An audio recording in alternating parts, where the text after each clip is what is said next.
assumptions of business forecasting, regularity in data, मतलब इसका है there is no sudden or the violent fluctuation in data but the change are in gradual process with the element of regularity। इन्होंने क्या कहा है कि भाई आप जब बिज़नेस फोरकास्टिंग को देखते हो तो वहाँ पे एक रेगुलरिटी बेसिस पे आप डेटा को देखते हो, साथ ही साथ ये भी है कि उस डेटा में आपका ऐसा नहीं है कि सडन फ्लक्चुएशन होता है। ये माना जाता है कि जो फ्लक्चुएशंस हैं वो धीरे धीरे बहुत होते रहते हैं, धीरे धीरे ग्रेजुअली छोटा छोटा चेंजेस होता रहता है और जिसकी वजह से आगे चलकर चेंज शो होता है।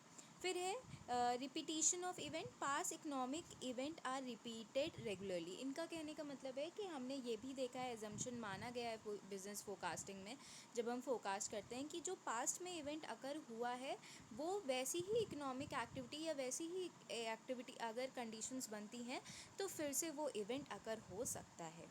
Competency of forecaster, forecaster are experienced and unbiased and they have proper knowledge of statistical method and forecasting technique। इनका कहने का मतलब क्या है, जो बंदा हमारा काम कर रहा है, जो बंदा हमारा बेसिकली फोरकास्टिंग कर रहा है, जो बंदा फोरकास्टिंग करता है या जो फोरकास्टिंग की इन्वेस्टिगेशन करता है उसे फोरकास्टर कहते हैं, ठीक है। तो जो बंदा फोरकास्टिंग कर रहा है, जो फोरकास्टर है, वो पर्सन कैसा होना चाहिए, एक्सपीरियंस होना चाहिए, उसको इस फील्ड का एक्सपीरियंस होना चाहिए, डेटा के साथ हैंडलिंग करने का, साथ ही साथ अनबायस्ड वर्किंग होनी चाहिए, मतलब उसका किसी एक तरफ फेवर नहीं होना चाहिए वर्किंग के लिए, उसकी जो वर्किंग होनी चाहिए वो अनबायस्ड होनी चाहिए, मतलब वो किसी भी चीज़ को एक तरफा फेवर ना करता हुआ होना चाहिए, ठीक है। फिर आता है बेटा थ्योरीज़ ऑफ बिजनेस फोरकास्टिंग। अगर हम थ्योरीज़ ऑफ बिजनेस फोरकास्टिंग की देखें तो बहुत सारी कुछ थ्योरीज़ हैं जो दी गई हैं, आपके में कुछ हैं, वैसे बहुत सारी थ्योरीज़ हैं जो बिजनेस फोरकास्टिंग की हैं, समय समय के साथ आती गई हैं। सबसे पहले है टाइम लैग और sequence theory. This is based on the assumption that the change in business are not simultaneously but they are successive and most of business data have the lag and lead relationship. In other words, there will be time lag in the effect of any cause or factor. For example, if the price of a product is reduced or the expenditure on the advertisement is increased, there will be some time gap in increasing the demand of the product on this basis. तो इनका time lag, आपको time lag के नाम से समझ में आता है कि किसी भी इवेंट को अकर होने के लिए उसके बीच में थोड़ा समय की ज़रूरत होगी। तो इनका यही बात है कि किसी भी एक्टिविटी के अकरेंस के लिए थोड़ा टाइम हमें लगेगा। जैसे हमने इन्होंने ये बात कही ना कि अगर हमने if the prices of a product is reduced और expenditure on advertisement is increased. इनका कहने का मतलब अगर प्राइजेस हमारे किसी प्रोडक्ट के घटे, ठीक, उस प्राइजेस के घटने का जो इफ़ेक्ट होगा वो डिमांड पर कुछ समय बाद पता चलेगा। ऐसा नहीं है कि तुरंत तुरंत पता चल गया, ऐसा नहीं होता है, कुछ समय बाद हमें वो इफ़ेक्ट पता चलेगा।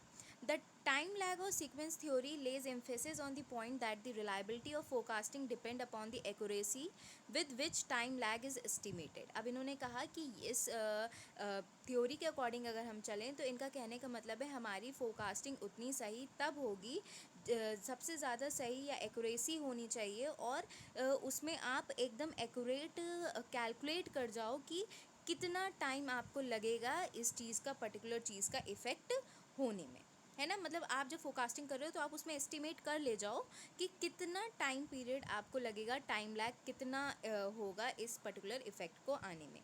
It may be mentioned that the lead and lag relationship can also be studied with the help of correlation coefficient and graphical observation। अभी आप इसमें इस चैप्टर में आप correlation और regression भी पढ़ोगे, ठीक है।